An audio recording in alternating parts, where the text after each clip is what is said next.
Hello. As you advance to the end of your studies, by this time you're probably quite strong in terms of your technical accounting and finance skills. Yet, before you enter the working world, there are some things that you need to consider. We need to think about the future. So what's going on? Well, we've had the traditional accounting and finance sectors, but now in this modern world there are so many technological advancements. AI, artificial intelligence and machine learning are having a great impact on work. The world is changing rapidly.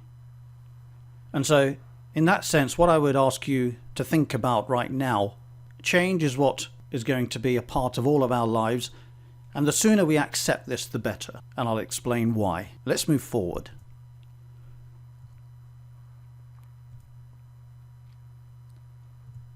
So technology is evolving rapidly, and it's having an impact on the world in terms of how it works.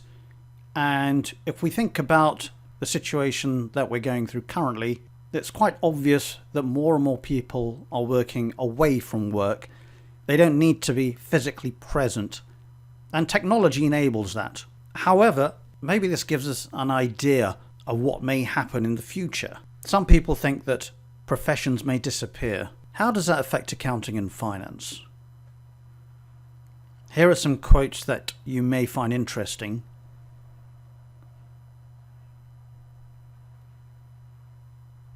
As you can see, some of them are quite alarming. Will robots steal people's jobs? It seems that apparently a lot of accountancy jobs will be replaced. These are alarming quotes, but how concerned should we really be? What we need to do is try to look into the future.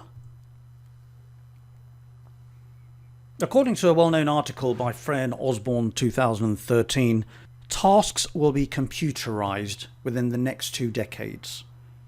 Their seminal paper would seem to suggest that because of automation, more time is freed up. And so, if there's more time available, what does that mean? Does that mean no more work? Or does that mean potentially that there's opportunity to use that time for something more productive, something more useful? Can we add value? Does the spare capacity that's been created as a result of automation really result in just no more work? Well, let's try and look at it from a positive perspective. Automation frees up time. It makes things quicker. Okay, and yes, maybe things are more efficient. However, what freed up time may do is provide space for further tasks, for other kinds of useful tasks. So let's look at disruption. How does this disrupt? How does technology disrupt the work environment, and especially when it comes to accounting and finance positions? So here are some questions that we need to think about. Will more jobs be lost in finance than created?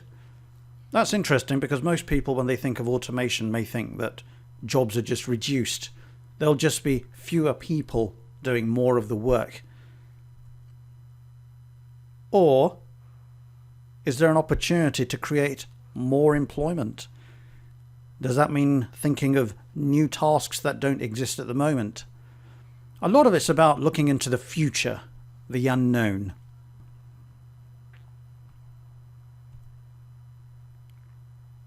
So in order to help us, what we need to do is to think about businesses and employers in the digital world. And this is what I'd like you to do. I'd like you to stand back from your student hat and imagine you're in the real world. You're there to solve a problem. There are businesses and employers in a more digitized world. What do you think their needs are going to be? What about the finance function? Will it remain a sole entity? Will future finance professionals just remain in an island called the finance function? Or are they going to be more in touch and connected with the organization? The other challenge that we have to face in a more digitized world is new skills and new skill sets. Now, we know that technology is evolving quickly, but is it practical? Is it feasible for us to acquire every skill? How can we potentially pull on our existing skills, for example, our technical financial skills, and how can we possibly add skills that will enhance our capabilities? These are the things that we'll try and briefly take a look at. I suppose we need to start with the needs of business, because after all, that is what finance professionals are all about.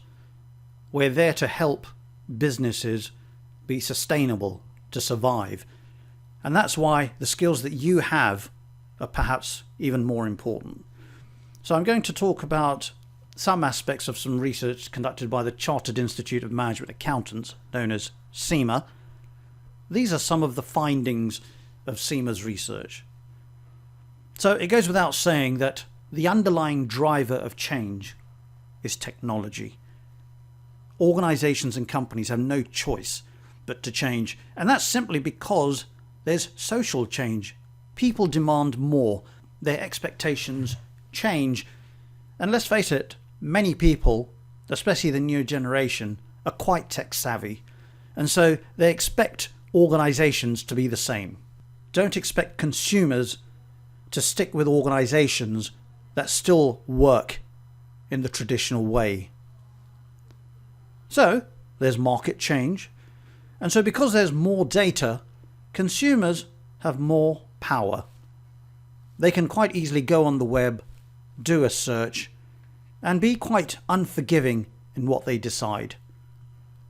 The purpose of business now is to make sure that they can satisfy the demands of consumers in this fast-moving world. And then, of course, with technology, there's a great deal of change. We have globalization, and let's face it, this term has been around for a while now. Technology is making people and organizations even closer. And so what that means is change in regulations and the way that goods are supplied.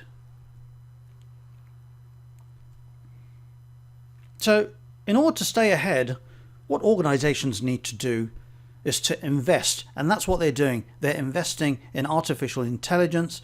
They're trying to make sure that they have access to data, because it's data that gives them an advantage.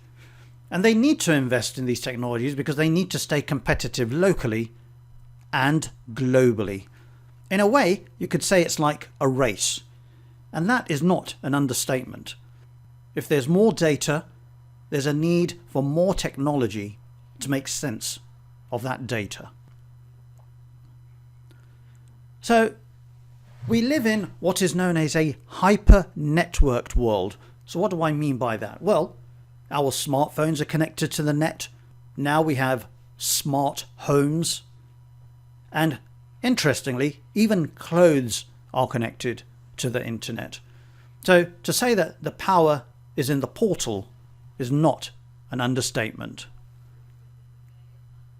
So how is AI directly impacting on business?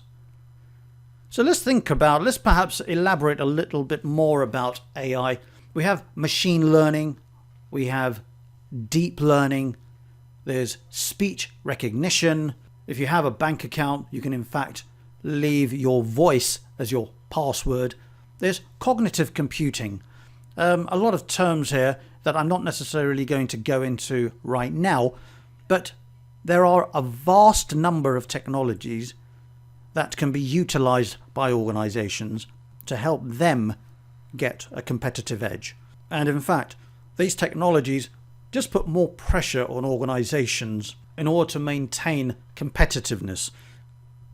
So we have all of these technologies, yes, they're separate, but in reality, they are interconnected. And so if you think about it, there is so much interconnection that's resulting in so much data that someone needs to untangle that web. And so in that sense, there's a lot of insight that is needed Just imagine a large puzzle. That is what the Internet of Things is like. That is what all of this data is resulting in. Lots of complexity, lots of unstructured data that doesn't seem to make sense. And so it's that data that companies need to understand in order to give them a competitive edge. So one of the things with data, especially with technologies such as AI and machine learning, is that whenever we go on the net, you may recall that if you see an advert, if you visit a website, quite often, for days later, there's always an ad that's trying to pull you back to a particular website. There's always something popping up to encourage you to buy something. This kind of engagement is personal in terms of the view of some people who believe that this is the way that commerce works. But actually, it can also be as if you're being interrogated, being followed, almost disturbing. Now, the other impact of data is that potentially organizations can become better in the way that they work. It is data that will help organizations to decide whether to sell something or not, whether to stop dealing with a particular supplier simply because they're slow in their delivery, or being able to analyze what attracted customers to a particular kind of item that you're selling or to a particular service.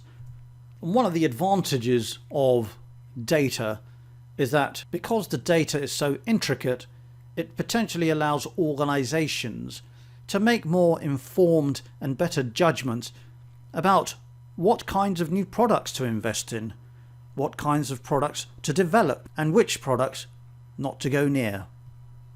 And lastly, there is a view that it actually helps employee productivity.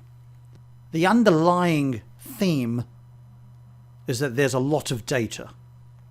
How can finance professionals fit in? Are they to remain number crunchers, or will they become more dynamic? So I've talked about a lot of things, and in reality there's a lot of complexity. It wouldn't be wrong to say that we live in a volatile world. Well, we're going through some difficulties at the moment.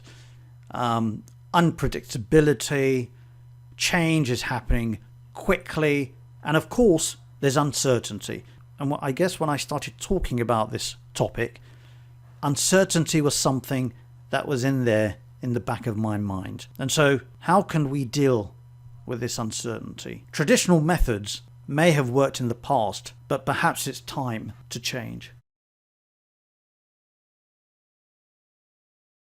So in the modern world, stakeholders, that is, all kinds of people, could be customers, suppliers, organizations in the supply chain, governments. All stakeholders are more interconnected, and so their chances of working much more closer is what the real world is now.